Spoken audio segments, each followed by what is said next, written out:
muchas gracias por la invitación el día de hoy para estar con ustedes, y les voy a hablar de un tema que no es precisamente el tipo de temas que yo expongo normalmente en mis pláticas, pero es un tema en el que me han invitado a participar en México porque hace algunos meses escribí una especie de reseña de la nueva Ley de Ciencia y Tecnología, más bien una crítica de la Ley de Ciencia y Tecnología, que se la mandé a mis amigos, se hizo viral y entonces me empezaron a invitar a algunas universidades para que explicara mi punto de vista sobre la Ley de Ciencia y Tecnología.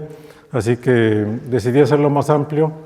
Les voy a hablar de cómo se organiza la investigación científica en otros países, especialmente en Europa y especialmente en Alemania. Y yo creo que ustedes, como miembros de uno de los centros de investigación pública, es una cuestión que les puede interesar, cómo se hace investigación en otros países y qué tipo de cuestiones podríamos aprender de la experiencia de modelos de éxito que se han dado en otros países. Yo soy de aquellos que se han ido al extranjero y han aprendido malas mañas. Esto ya saben quién lo dijo.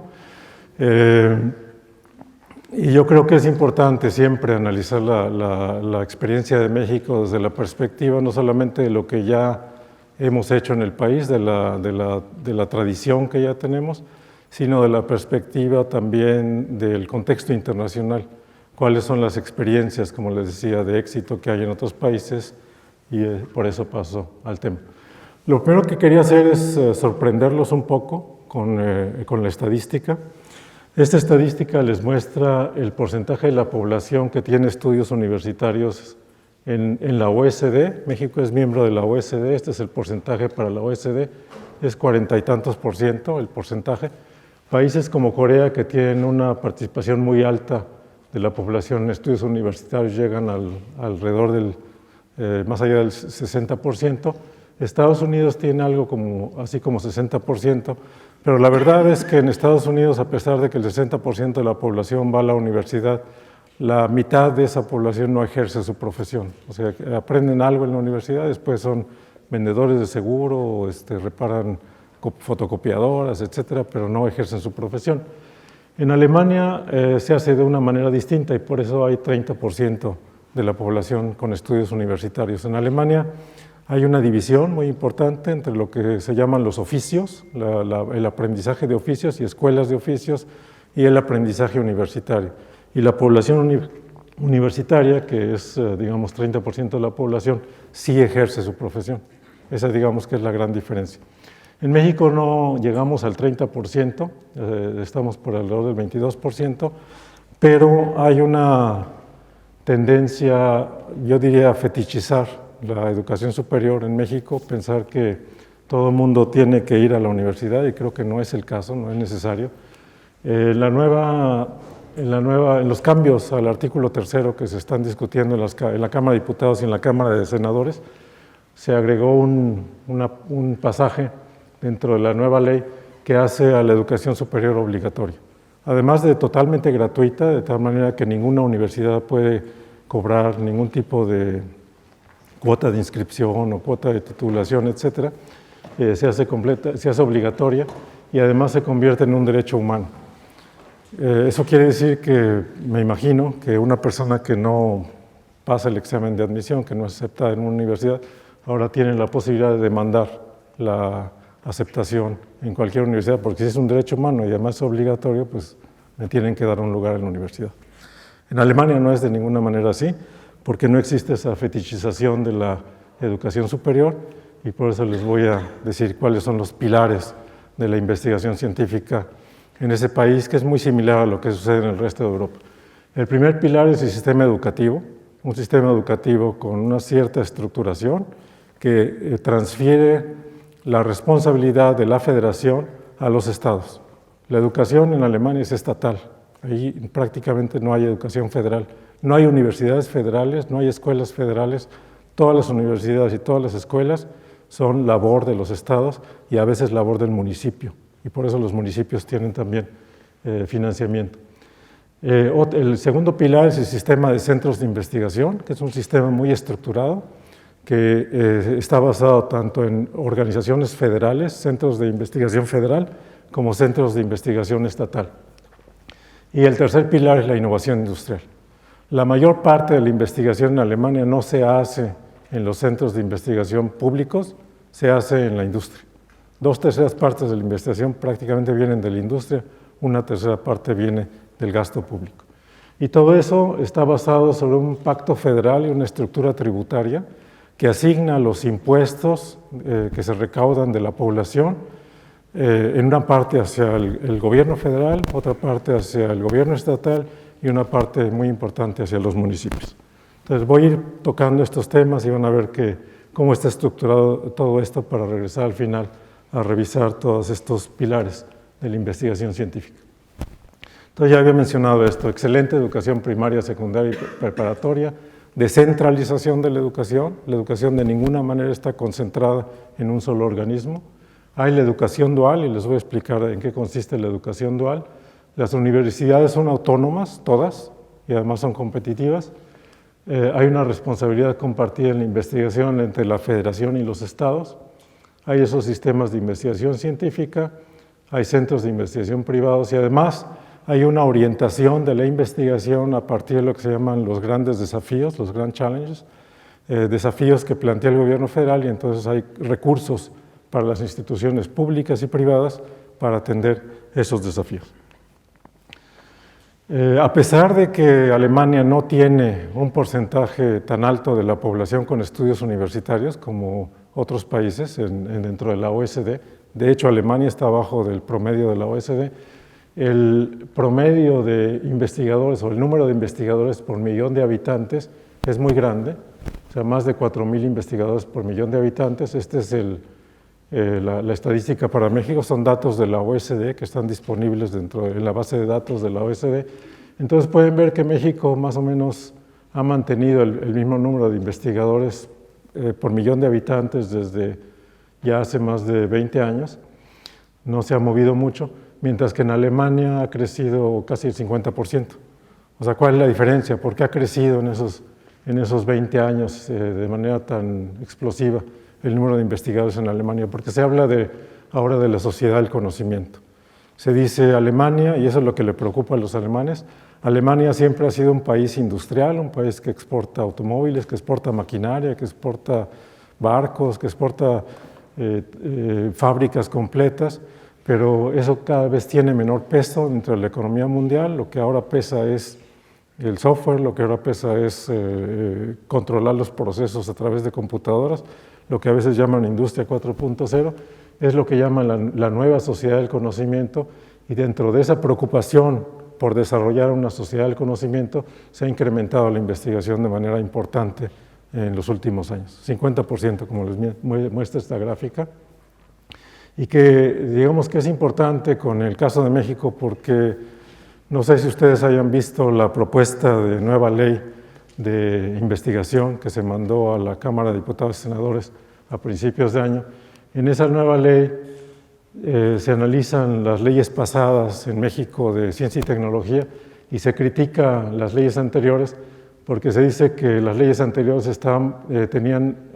querían consolidar la investigación partiendo del conocimiento como base de la economía mexicana, o sea, la economía del conocimiento. Y en la propuesta de ley que se presentó en las cámaras se califica a la economía del conocimiento prácticamente como una patraña capitalista que lo único que está haciendo es aumentar las ganancias de las compañías sin que eso beneficie a la población. Entonces, lo que pasó con esa ley es que se presentó, en aquella ocasión yo la critiqué y otra gente la criticó, y actualmente la ley es una ley huérfana, ¿no? Porque la gente que la escribió niega haberla escrito, niega haberla presentado a las cámaras. Es la primera ley huérfana en la historia de las cámaras, que nadie sabe quién la hizo, quién la presentó, porque ya nadie reconoce su paternidad. Entonces, por eso es una ley huérfanita que por ahí tenemos. Yo creo que esa ley nació muerta, no creo que se vaya a implementar, pero sí es importante desde el punto de vista de la concepción que presenta, la concepción de decir el conocimiento no es, o la sociedad del conocimiento no es lo que queremos alcanzar, tenemos otras prioridades y creo que otros países están muy enfocados en esa sociedad del conocimiento y además con justa razón. Entonces vamos a la educación. Este es un esquema que les da una idea del flujo de estudiantes desde la primaria hasta los posgrados. Entonces, en Alemania hay una división. Hay 10 años de educación obligatoria. Los primeros 6 años son en la escuela primaria y ya saliendo de la primaria se decide uno o se deciden los padres fundamentalmente por seguir un camino que lleva hacia la universidad o por seguir un camino que puede conducir de regreso a la universidad o puede conducir a las escuelas de oficios. El camino por la universidad implica estudiar otros 6 o 7 años, o sea, lo que se llama el gymnasium, es la educación secundaria y preparatoria, puede ser 6 o 7 años, dependiendo del estado. Del gymnasium se puede pasar a la universidad para hacer una licenciatura o un posgrado, o se puede pasar a las escuelas técnicas. La Fachhochschule es una escuela técnica en donde no hay posgrados, hay solamente las licenciaturas. Están muy enfocadas a las cuestiones de ingeniería que necesitan la industria, pero si uno va a estas escuelas técnicas o politécnicas se puede regresar al posgrado y puede uno terminar en la universidad. Si uno decide no cubrir los estudios de preparatoria completos, sino ir a la Realschule para tener 6 más 4, o sea, en total 10 años de escolaridad, de ahí se puede pasar o a la Fachhochschule y puede uno todavía regresar a la universidad, pero fundamentalmente se pasa a la escuela de oficios. Y la escuela de oficios tiene 2 vertientes, una en donde el estudiante nada más va a la escuela de oficios y aprende un oficio, por ejemplo, empleado bancario, eso se puede aprender en una escuela de oficios, se puede aprender a ser plomero, se puede aprender a ser carpintero, etcétera, etcétera. Y la gente que sale de esa escuela de oficios puede crear su pequeña empresa. Y entonces un plomero o un carpintero en Alemania son pequeños empresarios con 2 o 3 aprendices y dan servicio y ganan más que los profesores universitarios. Así les puedo decir. Así que no es ningún escándalo no ir a la universidad, irse por este camino, porque puede ser un camino que conduce a un mayor ingreso, dependiendo del oficio, dependiendo de lo que se estudia y dependiendo de la pequeña empresa que uno puede crear, que puede ser una empresa de servicios. Hay otro camino, no solamente ir a la escuela de oficios, sino ir a la industria directamente. Entonces, si yo quiero ser mecánico y quiero ya trabajar, por ejemplo, en Siemens y empezar a hacer antigüedad, o quiero ir a trabajar a Volkswagen y empezar a hacer antigüedad para empezar a subir en el escalafón interno de Volkswagen, me puedo ir ahí, y eso es lo que se llama la educación dual. Son 1.4 millones de estudiantes, bueno, de aprendices prácticamente, que son absorbidos por la industria, son pagados por la industria, o sea, tienen un contrato ya en donde están recibiendo un salario y además asisten a la escuela de oficios. Entonces, típicamente lo que ocurre es que trabajan 4 o 3 días a la semana en la empresa y van 1 o 2 días a la semana a la escuela de oficios. Entonces, van a aprender a la escuela de oficios a cómo ser mecánicos, ahí aprenden las cuestiones teóricas, más teóricas del oficio, y en la empresa aprenden la cuestión más práctica, pero todo es financiado por la industria. Entonces, como pueden ver, es una división como de 50%, 50%. La mitad de los jóvenes se deciden por ir a la industria, la mitad de los jóvenes se decide por ir a los oficios, y esto es, precisamente por eso se llama la educación dual, la educación con 2 canales de salida que posibilitan que la mayor parte de la población tenga una educación y un ingreso adecuado. Las universidades están por todos lados, como pueden ver. Aquí no se trata de que lean los nombres de las universidades, nada más se trata de que vean que hay mucha oferta universitaria, pero son las universidades más las Fachhochschulen, lo que les mencionaba de las escuelas politécnicas, más en parte las escuelas de oficios, están distribuidas por todo el país. Los diferentes colores son los diferentes tipos de oferta educativa, pero estas son las cuestiones que son importantes. No hay ninguna universidad federal, no hay ninguna universidad como el Politécnico o la UNAM, donde la federación mete el dinero y cubre o una parte del país o buena parte del país. Todas las universidades son estatales, hay 16 estados y cada estado se ocupa de sus universidades. Cada estado tiene que ocuparse de sus escuelas primarias, de sus secundarias, de sus preparatorias y de sus universidades. Y el presupuesto sale de los impuestos que recibe el estado, de una multitud de cosas que llevan impuestos. Les voy a mostrar después la gráfica para que vean, pero esto a mí me parece una cuestión muy importante, que la educación no está centralizada de ninguna manera, está descentralizada, y además las universidades todas son autónomas. Aquí se discute en México mucho la autonomía y que si se mete en la Constitución y que si no se mete en la Constitución. En Alemania no está escrito en ningún lado, no está escrito en la Constitución, no está escrito en ningún lado, porque a nadie se le ocurre que las universidades no deben ser autónomas. Desde la Edad Media las universidades son autónomas. Precisamente esa era la idea de la universidad. Un grupo de eruditos le pedía al rey o le pedía a la autoridad el permiso de instalar una universidad, y precisamente el permiso de instalar una universidad era el de un cuerpo colegiado que se gobernaba solo. Se gobernaba solo, y en el caso de las universidades alemanas se sigue lo que se llama el modelo de Humboldt, que quiere decir que la investigación y la educación van asociadas íntimamente, y además nadie puede dictar el contenido ni de esa educación ni de esa investigación. Eso lo determinan las universidades por sí mismas. Esos son, digamos, los principios rectores de la universidad en Alemania. Y ese principio rector de la autonomía universitaria y de la autonomía de investigación se escribió en Europa en lo que llaman la Magna Carta de las universidades, y esa Magna Carta de las universidades que establece la libertad en investigación y en educación, ya la firmaron 889 universidades en 88 países. Entonces vean esa concepción que a mí me parece que es importante, esa concepción de la libertad de la investigación. Es una concepción además de largo plazo que va más allá de la coyuntura sexenal. No se trata de que cada 6 años se defina otra vez qué va a investigar la universidad o qué van a investigar los centros de investigación. Eso se define a largo plazo y se mantiene una línea y se mantiene una visión de largo plazo, y así es como funcionan estas instituciones y estas 889 universidades de todo el mundo que han firmado de 88 países. Así es como ellos conciben la educación universitaria. Esto lo dejé en alemán porque creo que así es más impresionante. Es la educación dual. Es la educación dual. La educación dual no son becas, y eso es muy importante para mí porque ahora en México se ha empezado a hablar de educación dual.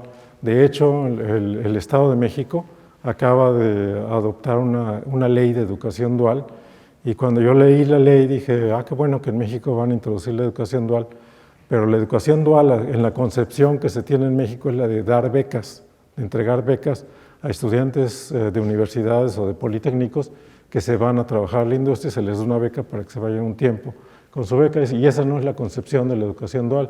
La educación dual comienza con el contrato entre una persona, entre un joven de 18, 19 años que dice, yo quiero trabajar en Volkswagen, consigue la plaza en Volkswagen y tiene su contrato.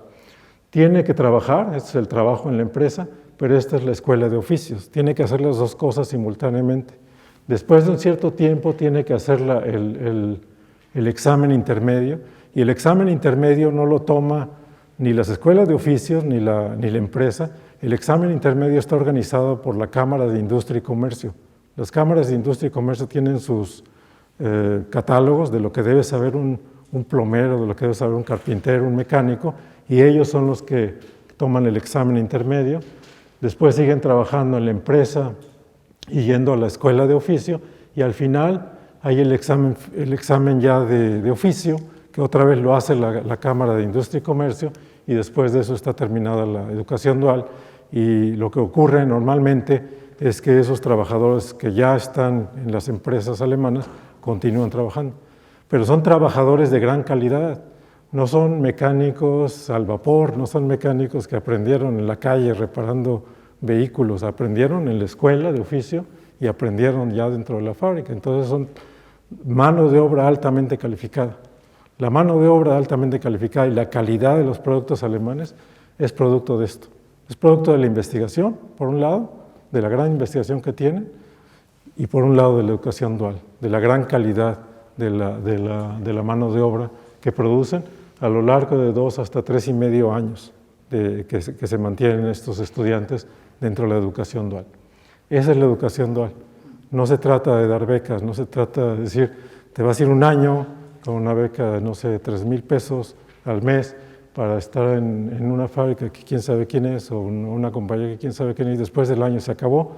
Se trata de todo un programa y toda una estructura de educación que está integrada como alternativa, como canal paralelo de desarrollo junto a la educación universitaria.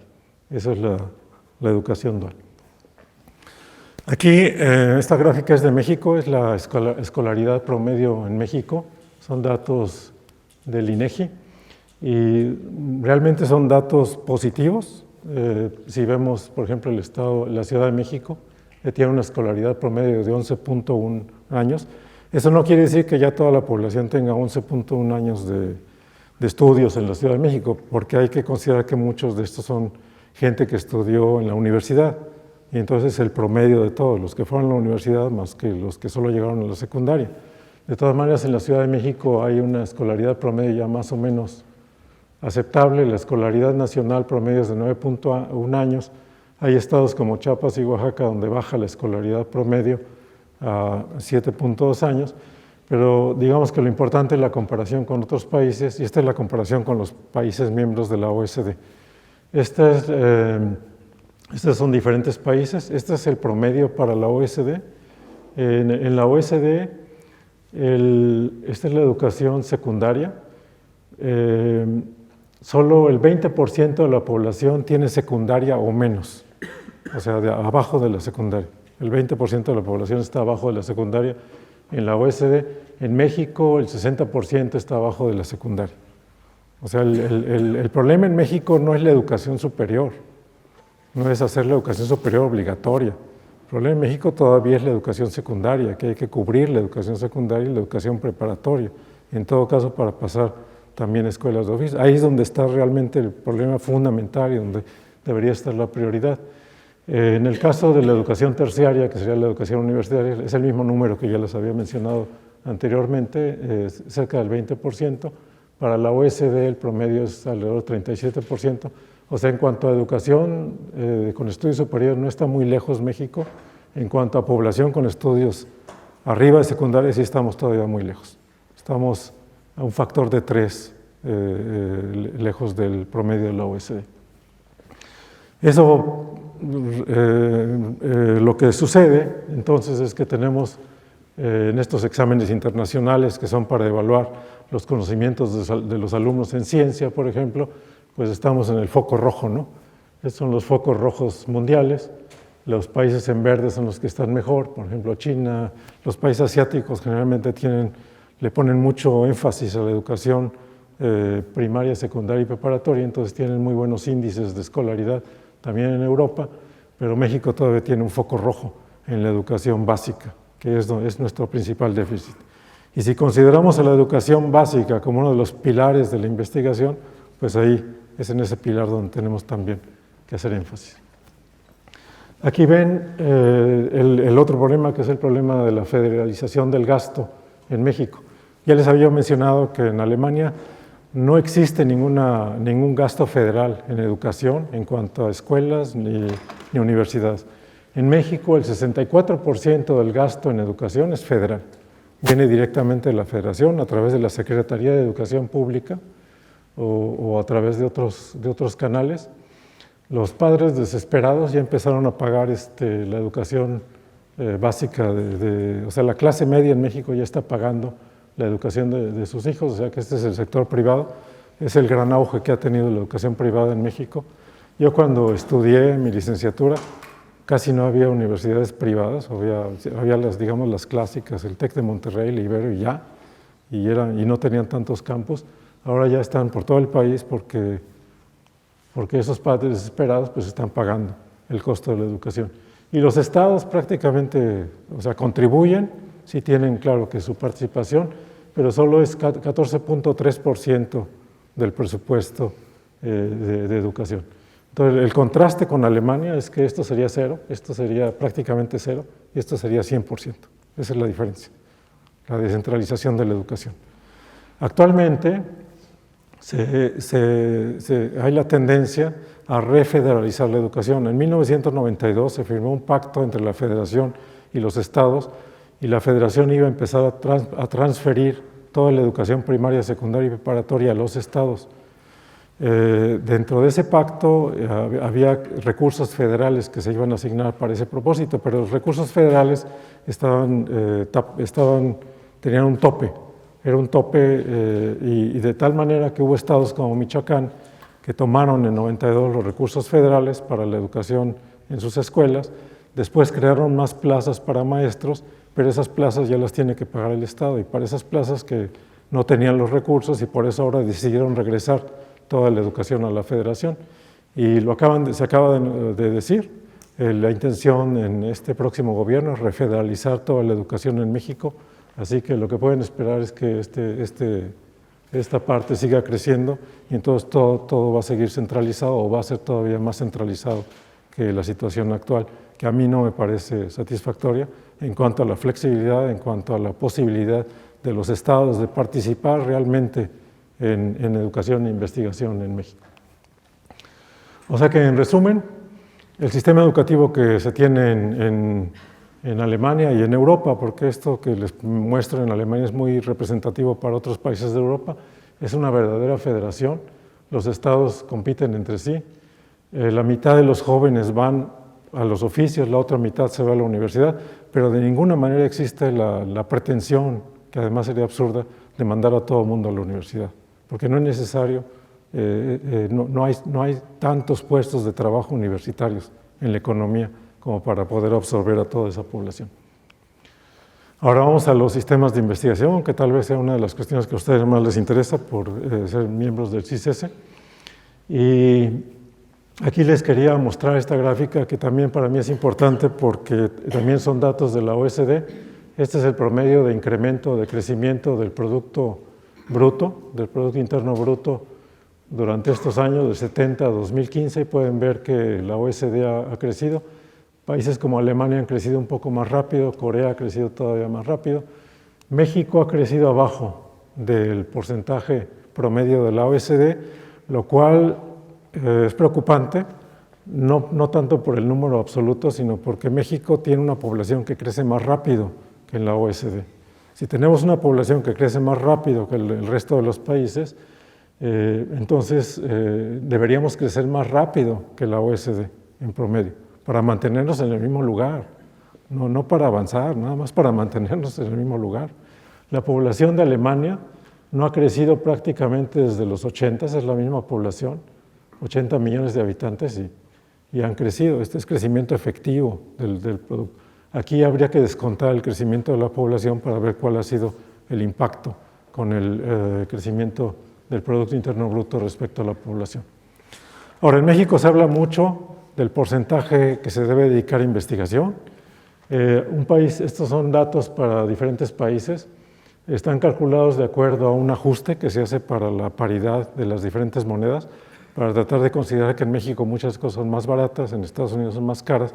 Se hace un ajuste, lo que se llama ajuste de paridad de precios, y haciendo ese ajuste de paridad de precios resulta que Alemania le dedica el 2.8% de su presupuesto público a la investigación. Corea es el extremo, digamos que es el extremo hacia arriba, le dedican 4.2% del Producto Interno a la investigación, y lo hacen porque ellos saben, y yo estuve en Corea hace 3 años y es lo que me decían, ellos saben que la industria electrónica es muy volátil, saben que tienen muchos avances en celulares, que venden todo tipo de componentes electrónicos, pero esa industria aparece y desaparece en cuestión de pocos años. Entonces no quieren estar expuestos a los vaivenes del mercado electrónico, y por eso le dedican tanto dinero a la investigación. Otros países tienen números intermedios, pero muy altos, y en México habría que ver los datos, pero yo siempre hago el siguiente cálculo. O sea, esta es la forma que yo tengo de pensar en México. En México somos el 11º país en términos de población. Entonces, yo siempre que veo las estadísticas mundiales veo, estamos en el 11º lugar de acuerdo a nuestra población, estamos arriba, estamos abajo. Si estamos mejor que el 11º lugar está bien, si no estamos en el 11º lugar está mal. Entonces, en cuanto al tamaño del Producto Interno Bruto, estamos en el lugar 15, no está tan mal, o sea, el Producto Interno Bruto ha crecido, pero en términos de Producto Bruto per cápita estamos en el lugar 70, en términos de investigadores por millón de habitantes en el lugar 70, en el examen PISA estamos en el lugar 60, Y en el fútbol estamos un poquito mejor. Estamos en el lugar 18, de acuerdo a la FIFA, un poquito más cerca del 11, pero esa es la forma que yo tengo de pensar. Siempre veo las estadísticas y en vez de fijarme en los números, veo cuál es el ranking de México en toda esa estadística para poder definir qué tan bien estamos o qué tan mal estamos. Aquí tenemos la gráfica, bueno, no la gráfica, la tabla de México para la participación del gasto en investigación en el Producto Interno Bruto ajustado ya para la paridad de tipo de cambio. Y México se invierte algo así como el 0.55% del gasto público es en investigación, que es muy bajo comparado con el promedio de la OECD, es muy bajo comparado con Alemania. Eso nos pone en el lugar 56 en términos de porcentaje del Producto Interno Bruto y en términos de gasto per cápita en investigación en México estamos en el lugar 53 en el mundo. Deberíamos estar en el lugar 11 más o menos para estar a la par del tamaño de nuestra población. El gasto en investigación per cápita en México ajustado ya con la paridad del peso son $97 más o menos por habitante para toda la investigación que se hace en México. Es decir, ahí tenemos un rezago muy importante. Pero, ¿qué se podría hacer para eliminar ese rezago? Pues organizar la investigación de una mejor manera, ¿no? Y voy a regresar a estos números porque a mí me parece que hay una cuestión que es muy importante, que es la participación de la industria en estos números. Ahora, en cuanto a centros de investigación en Alemania, están realmente muy estructurada la investigación. Hay 4 sistemas. Hay el sistema Fraunhofer, hay el sistema von Helmholtz, hay el sistema Leibniz y hay el sistema Max Planck. Y tienen diferentes números de centros de investigación. El sistema Max Planck es la joya de la corona, ¿no? Son los centros realmente de investigación básica, los más importantes, los que tienen el mayor número de premios Nobel. El sistema Fraunhofer es el sistema de colaboración con la industria, se hacen proyectos comunes con la industria, y en medio tenemos este sistema que les voy a explicar a continuación, pero este sistema Leibniz, por ejemplo, es muy importante también porque ese es un sistema de los estados, ese no es un sistema de la federación. El sistema Max Planck es de la federación, el sistema Leibniz es de los estados y tienen más centros de investigación incluso que la federación. Y aparte hay otros institutos que trabajan adentro de los ministerios, por ejemplo, todos los institutos de salud son parte de lo que sería la Secretaría de Salud o el sistema de salud en Alemania, ese es otro sistema, trabajan junto con los ministerios y aparte tenemos centros más pequeños, centros estatales que pueden ser 160 institutos. Entonces déjenme mostrarles cuál es la diferencia entre estos sistemas, porque yo creo que también eso tiene importancia para México. Esta es la distribución geográfica, que no es lo importante, nada más para que vean que también es una distribución muy homogénea entre todos los estados, y estos son los componentes. El sistema Max Planck es federal, es decir, ese es federal, en el sentido de que la federación decide vamos a poner ese sistema Max Planck y va a tener estos institutos, pero el financiamiento es dual también. Y lo que hacen en el sistema Max Planck es que el 50% del presupuesto es de la federación y el 50% es del estado, donde se encuentra el centro. Y lo que hacen para lograr eso es que subastan los centros. La federación dice, por ejemplo, vamos a crear un centro, acaban de crear uno de inteligencia artificial. Dice, vamos a crear un centro de inteligencia artificial, vamos a pagar el 50% del centro de inteligencia artificial y le preguntan a los 16 estados, ¿quién alza la mano? ¿Y quién quiere poner el otro 50%? Y entonces ya los estados, uno o dos alzan la mano, pero el que se compromete tiene que pagar 50% del costo del centro a largo plazo, no los próximos 2 años o 3 años, hasta que se acabe el sexenio. Allá los sexenios son muy chiquitos, son de 4 años, entonces no se pueden hacer proyectos de 4 años. Y sobre todo este sistema de subastar los centros permite que haya una colaboración entre la federación y los estados para mantenerlos, para alimentarlos, y una vez asegurado el financiamiento, son completamente autónomos. Si al próximo gobierno no le gusta lo que están investigando, pues mala suerte del próximo gobierno, porque los centros son autónomos y la administración y el financiamiento ya está garantizado durante 30 años por lo menos. O sea, son proyectos transeccionales, como les decía, transeccionales de 4 años. Además, una cosa que también es muy importante, que les da muestra también de la eficiencia alemana, la eficiencia típica alemana y de la forma de trabajar continuamente, es que el 95% del presupuesto nacional ya está comprometido a largo plazo. Entonces, si llega el nuevo gobierno, cualquiera que sea, cualquier nuevo gobierno que sea, puede cambiar 5% del presupuesto, pero el otro 95% ya está comprometido a largo plazo. Y eso obliga a que los partidos en el Bundestag, en la única cámara que existe en Alemania, se tengan que poner de acuerdo a largo plazo para las prioridades nacionales y cómo quieren invertir el dinero, porque una vez comprometido ese dinero, el próximo gobierno solo puede mover 5% del presupuesto nacional. Esta es la distribución, son 84 institutos, 23.000 empleados y son 1.700 millones de euros de presupuesto. El sistema von Helmholtz es lo que se llamaría el Big Science. El sistema von Helmholtz son los aceleradores de partículas, son los centros de investigación nuclear, por ejemplo Jülich o Karlsruhe, que también es un centro de investigación nuclear y ellos se dedican a nuevas energías. Los aceleradores de partículas están en Hamburgo, hay otro en Berlín, hay el centro de física de plasmas en Múnich. Entonces estos tienen 4.400 millones de euros de presupuesto, son 3 veces más que el sistema Max Planck, pero es porque son inversiones de gran monto. O sea, un acelerador de partículas cuesta muchos millones y eso sí es todo de la federación. La federación asume el costo del sistema von Helmholtz porque son los grandes centros de investigación. El sistema Leibniz son muchos centros de investigación distribuidos también por todo el país, pero ya es un sistema compuesto sobre todo por institutos estatales. Son centros de investigación financiados por Bavaria, o financiados por Brandenburgo, o financiados por Hessen, por ejemplo, donde está Frankfurt. Ahí los estados tienen sus diferentes centros, pero para evitar que haya fuerzas centrífugas y que no se coordinen, etc., todos están integrados en este sistema Leibniz. El sistema Leibniz tiene un director general y ese director general se dedica a conseguir presupuesto y a negociar con el gobierno federal para que estos centros sigan operando. Entonces ya llevamos 3, ¿no? El sistema Max Planck, el sistema Helmholtz, el sistema Leibniz. Y una cuestión muy importante, un complemento muy importante, son las academias de ciencias, el sistema de academia de ciencias.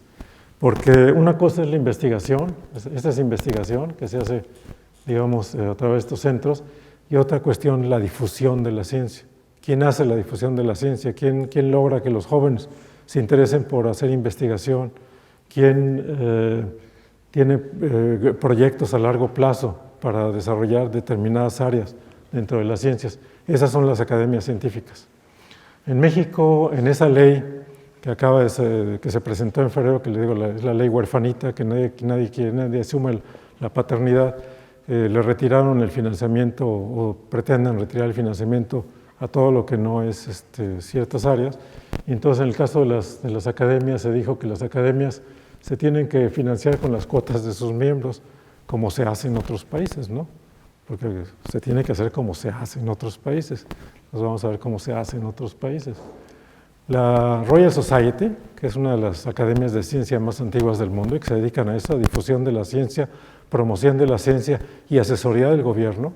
Cuando el gobierno inglés quiere saber algo de ciencia, no necesitan buscar en la sección amarilla a quién se dedica a dar asesoría de ciencia, le hablan a la Royal Society y le dicen vamos a hacer un proyecto de nuevas energías, ¿cuál es la recomendación de la Royal Society? La Royal Society tiene ingresos de 85 millones de libras anuales, que es gasto, ese sí es gasto federal, es gasto federal. La Royal Society es un proyecto de la federación. En el caso de Francia, la Academia Francesa o el Instituto de Francia, como se llama, que reúne a estas academias, la Academia de la Lengua, la Academia de Humanidades, la Academia de Ciencias, la de Bellas Artes y las Ciencias Políticas y Morales, fue creado en 1795 y la fecha es importante porque es precisamente después de la Revolución Francesa. Después de la Revolución Francesa, Francia entra en una época de modernización muy importante que también lleva a la modernización de partes de Europa y una de las primeras cosas que hacen es crear el Instituto de Francia, que reúne las academias para poder fomentar la ciencia y la tecnología. Esos son los ingresos de la academia, del Instituto de Francia, 55 millones de euros. Además tienen activos, tienen 1.000 millones de euros en caja, por así decirlo, porque tienen propiedades. O sea, una forma de financiar las academias es darles propiedades, decirles, ahí está, administren esas propiedades, esos activos, y del dinero que salga de la administración, así pueden financiar a las academias. En Alemania, por esa cuestión de que Alemania es un país federal que está descentralizado, hay Academia Nacional, que es la Leopoldina, y hay academias estatales, hay 8 academias estatales. El financiamiento son 65 millones de euros, 12 millones de euros, 11 millones de euros para la Academia de Ciencias, de Ingeniería, son 88 millones de euros anuales para el pago de las academias. Y en el caso de España, España decidió adoptar el modelo de Francia, entonces tienen el Instituto de España, y ese Instituto de España agrupa a las 10 academias reales, y esas 10 academias reales se dedican a difusión de la ciencia y de las ciencias políticas, de la medicina, etc. Entonces las academias en ninguna parte del mundo se pagan de las cuotas de sus miembros, se pagan del presupuesto, porque los países, para estos países la ciencia es una prioridad, es algo en donde se tiene que invertir. Y si ustedes ven el Plan Nacional de Desarrollo que acaba de salir, lamentablemente tiene 5 líneas dedicadas a la ciencia, que no es obviamente lo que quisiéramos tener de aquí en adelante. Ahora, este punto para mí también es muy importante porque es muy discutido en México, es el de la innovación industrial. Este artículo salió en La Jornada y ahora muchos críticos los llaman guachicoleros ahora, y en particular guachicoleros de la ciencia. Y en este artículo que apareció en La Jornada decía que todas las grandes innovaciones de las últimas décadas han sido desarrolladas por instituciones públicas. Y dan algunos ejemplos, el GPS, etcétera, etcétera. Y no es cierto, simple y sencillamente no es cierto. O sea, es gente que, quien escribió este artículo no tiene la menor idea. Y el vocero de la presidencia lo remachó y decía que el CONACYT ha dado dinero a empresas en el marco de convocatorias que han habido en el pasado, y dice que fue una estafa más grande que la estafa maestra, ¿no? Yo le eché los números que estaban mencionando, y si hubiera sido los números que mencionaban, pues era casi el presupuesto de CONACYT en los últimos 15 años, se fue todo a la industria, y no habría CICES, no habría CIMAT, no habría Sistema Nacional de Investigadores, si las cifras fueran las que se han manejado. Pero, ¿qué es lo que se hace en otros países? En Alemania, el 70% de la investigación es en centros industriales, simple y sencillamente. No se hace pagado ni por la federación ni por los estados. Ya les mencionaba que esa inversión es muy grande y es muy importante, y los centros son muchos centros de investigación, pero el 70%, más de 2/3 partes, son Volkswagen, son Daimler, son BMW, son Bosch, son Siemens, etc. Aquí es donde se producen muchas de las innovaciones. De aquí no saldrán los premios Nobel, pero de aquí salen los productos que se van a exportar a otros países. Y Alemania es un país exportador. Alemania es o el primero o el segundo país exportador de acuerdo al año. A veces es Alemania, a veces es China, pero se van cambiando de acuerdo al año. Alemania depende de la calidad de sus productos y depende de la innovación industrial, y por eso el 70% de la investigación se da en la industria. En el resto de Europa es similar. Esta es la gráfica para la Comunidad Europea. La investigación privada es azul, la investigación pública está en rojo, y luego otros tipos de financiamiento más transeuropeo, pero vean que la columna principal es la columna azul, es la columna que indica que existe investigación privada, que existen grandes centros de investigación, y la tendencia es a que esto se incremente. Estos son datos de 2015 a 2014, y vean el crecimiento de la investigación privada, de la inversión privada en investigación, que supera con mucho al gasto público en investigación, y eso ha posibilitado que vaya subiendo poco a poco el porcentaje. Ya van llegando al 3% de acuerdo a esta gráfica del Producto Interno Bruto de participación de la investigación en la producción. Y en el caso de Estados Unidos, ahí es apabullante la realidad. el caso de Estados Unidos, lo que invierte Amazon en investigación nada más, son $22,000 millones. Eso es 22 veces el presupuesto de la UNAM. Es también algo así como 20 veces el presupuesto de CONACYT. Y eso nada más es Amazon.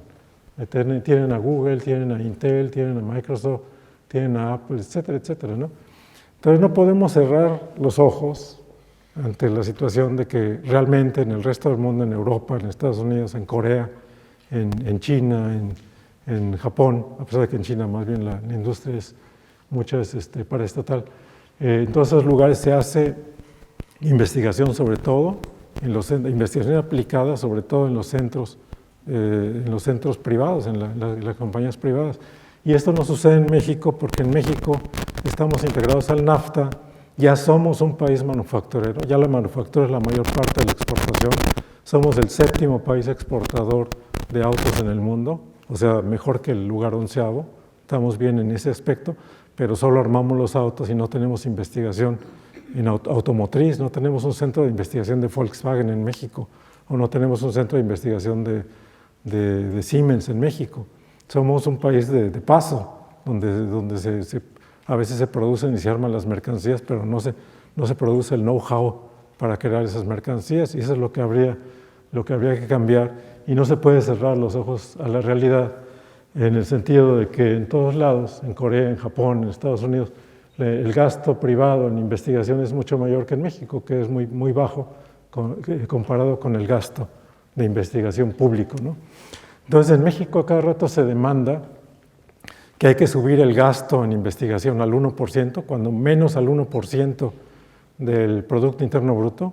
Y a mí me parece bien que se suba al 1 y más allá, pero no va a suceder sin industria, no va a suceder sin que se cree alguna forma de lograr que la industria también investigue en México, sea a través de leyes, sea a través de incentivos fiscales o de leyes que los obliguen a tener no solamente manufactura, sino también una parte de componente nacional que sería en investigación.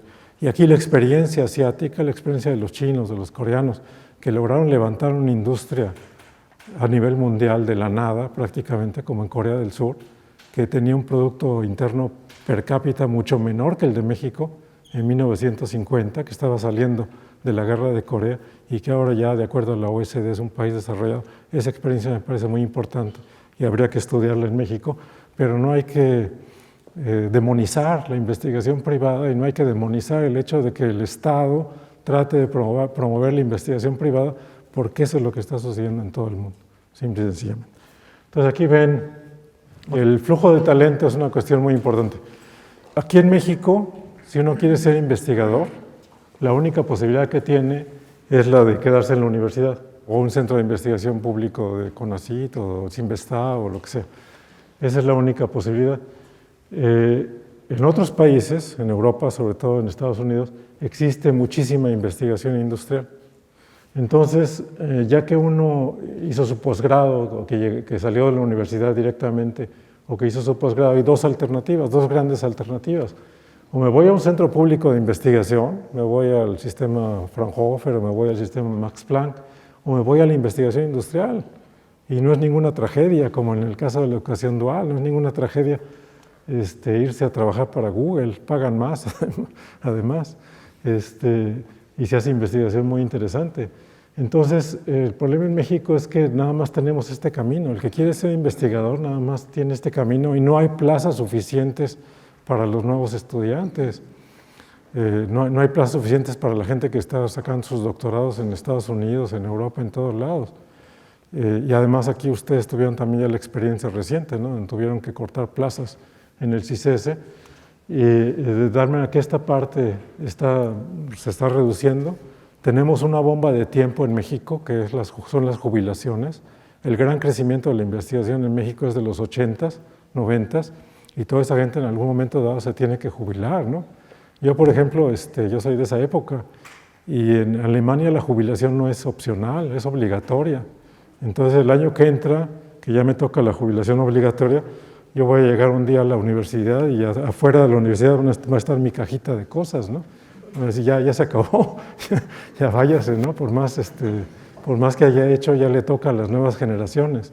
Entonces, en México tenemos esa bomba de tiempo porque no tenemos No tenemos un sistema de jubilación, no tenemos investigación industrial y no tenemos este flujo de talento que a mí me parece muy importante. Lo que se aprende en la universidad, lo que se aprende en los posgrados, va a enriquecer la investigación industrial y va a enriquecer la innovación que se tiene en estos países. Bueno, de esto nada más se los muestro para que vean que hay un problema en México.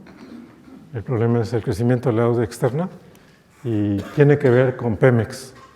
O sea, Pemex se acabó. El cochinito de las finanzas estatales siempre fue Pemex, ¿no? Entonces, si faltaba dinero en algo, pues sáquenle a Pemex. Pero Pemex ya se acabó, entonces durante la parte final del sexenio de Calderón y durante el sexenio de Peña Nieto, creció la deuda externa mexicana a 450,000 millones de dólares, de 200,000, o sea, prácticamente es una duplicación de la deuda externa. Y ustedes no lo vivieron, la mayor parte de ustedes, pero en los 80s tuvimos la crisis de la deuda mexicana y en aquella época la deuda total mexicana eran 100,000 millones de dólares. Ahora tenemos 4.5 veces más deuda. Habría que descontar inflación, pero tenemos un factor de 4.5 veces más deuda que implica un problema para las finanzas públicas a partir de ahora. Y como porcentaje del Producto Interno también la deuda ha crecido. Desde que se acabó Pemex ha crecido de manera muy importante. Ahora yo quería hablar de los impuestos, porque yo creo que es algo que a ustedes les interesa y además como ensenadenses les debería interesar la cuestión de los impuestos, porque si queremos financiar la investigación se necesita una base y esa es la base tributaria, la base de dónde se paga todo esto. O sea, está bien gastar miles y millones de dólares, pero ¿de dónde sale ese dinero? Y sale de los impuestos. Y la verdad es que en México, esto otra vez datos de la OECD, tenemos una base tributaria muy reducida. O sea, el ingreso por impuestos es el menor de toda la OECD. Todos los demás países tienen sistemas tributarios mucho más estructurados. Por ejemplo, Dinamarca, que siempre lo ponen de ejemplo, del Bernie Sanders, que es candidato para presidente en Estados Unidos, siempre dice que él quiere ser socialista como en Dinamarca. Lo que quiere decir es que hay una carga, digamos que hay una estructura tributaria que permite darle educación a todo el mundo, permite darle atención médica a todo el mundo, permite que el Estado funcione, permite que las ciudades funcionen, y en México tenemos ahí un rezago. Ahora ese rezago en la carga tributaria, que aquí se puede seguir a lo largo de los años, se ha logrado en parte disminuir a partir de, sobre todo, el gobierno de Peña Nieto, pero este crecimiento que ven ustedes aquí son los pequeños contribuyentes, son ustedes. Se ha acabado un poco la evasión fiscal, pero sobre todo de los impuestos al salario y cosas más pequeñas. Pero hay mucha evasión fiscal todavía en México que tiene que ver sobre todo con grandes empresas, que tiene que ver con muchos tipos de cosas que mejor no les voy a poner tristes con eso. Lo que les quería mostrar sobre todo es esto, es el Pacto Federal en Alemania, porque yo pienso que en México necesitamos un verdadero pacto federal. Estos son los diferentes tipos de impuestos, y los dejé otra vez en alemán aquí en esta gráfica. Estos son los impuestos a las empresas, estos son los impuestos a las personas, al ingreso de las personas, y este es el IVA. Y como pueden ver, de estos impuestos, la mitad se va a la federación, la mitad se va a los estados. Y estos impuestos no se llaman impuestos federales, se llaman impuestos comunes. Ese es el nombre que se tiene en Alemania. Son los impuestos comunes y cada quien le toca su parte. Y además los impuestos comunes se recaban en el municipio. A los municipios les toca el 15% del ingreso personal, les toca el 2% del IVA y también les toca parte del ingreso de las empresas, pero a través de los estados. O sea, más o menos 15% de los impuestos se van de los estados directamente a los municipios. Y esto lo que produce es que los estados sean verdaderos estados independientes, estados que no dependen de la federación para hacer todo lo que quieren hacer, y implica que los municipios también tengan dinero para todo lo que necesitan tener dinero, para atender escuelas, para recoger la basura, para tener el agua. Y si comparan con la situación en México, ese pacto federal no existe, y por eso en México todo está muy centralizado y por eso todo depende de la voluntad del gobierno central. Esto es la nomenclatura que se usa en México. se dice que hay aportaciones federales a los estados, estos son los ingresos de los estados 2011, hay aportaciones federales y hay participaciones federales, pero todo es federal. O sea, primero se va a la federación y luego ya la federación reparte para abajo, y el 80% viene de la federación, de alguna forma. O sea, viene a través en el futuro de los superdelegados, que van a decir, ahí está el 80% de los impuestos, y la federación puede determinar y puede decir en qué se va a gastar y en qué no se va a gastar. Y la parte donde los estados pueden realmente, tienen sus ingresos propios o ingresos por créditos, pues es muy pequeña con respecto a la carga tributaria total. Y esto les da un ejemplo, estos son los países de la OECD otra vez, de 2003 a 2007. Esta es la participación de los ingresos tributarios de los estados en el Producto Interno Bruto. En el caso de Canadá, el 12.8% del Producto Interno Bruto son ingresos tributarios de los estados. En el caso de Alemania es 7.7% y así. En el caso de México es menos de 0.37% del Producto Interno Bruto. Es lo que tienen los estados como margen de maniobra para tener sus escuelas, para tener universidades, etc. Y por eso no puede ser. O sea, por eso en México todo está centralizado y la tendencia es a que esa centralización continúe si no existe un verdadero pacto federal de reparto de impuestos, que a lo mejor no va a ser como el de Alemania, pero un poco más equitativo para los estados, para que los estados puedan tener realmente voz y voto en el concierto de las decisiones nacionales. Y ya para terminar, les quería mostrar esta gráfica porque en México siempre que llega un nuevo gobierno se dedican a reescribir la Constitución. En Estados Unidos la Constitución tiene 220, 230 años de existencia y la han modificado 27 veces. Son los 27 amendments, ¿no?, que tienen para la Constitución. En Alemania la Constitución existe después de la guerra y la han modificado 54 veces. Y en México cada presidente que llega decide que va a reescribir la historia y la Constitución. Y aquí pueden ver que ya llevamos 486 cambios de la Constitución en 35 años, hasta Peña Nieto, más las que vienen. Entonces, así no se puede.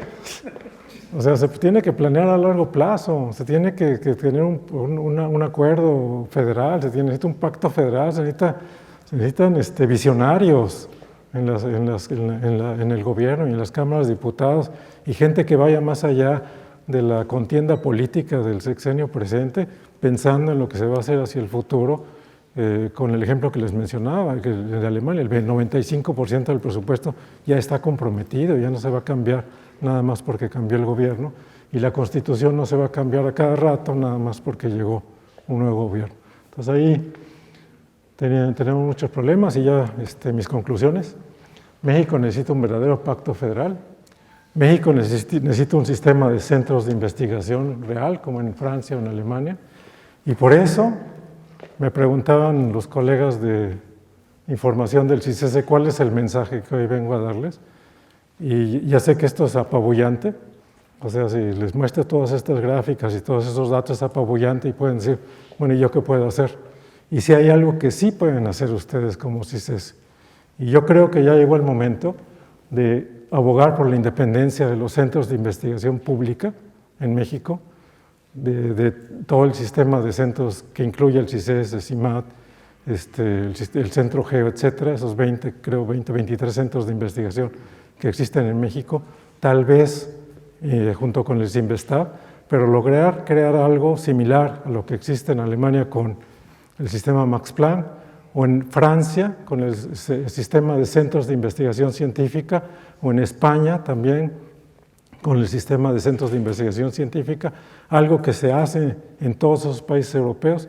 Yo creo que ya llegó el momento de que estos centros sean independientes, que tengan autonomía, que decidan sobre su vida, que tengan presupuesto a largo plazo, que puedan incidir de mejor manera en la vida de México, y por eso pues ya llegó el momento de un nuevo grito de independencia para poder fortalecer el sistema educativo, que tiene muchas deficiencias en México.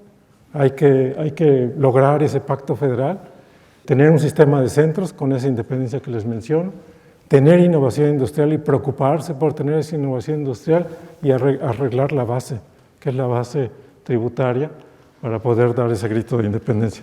Muchas gracias.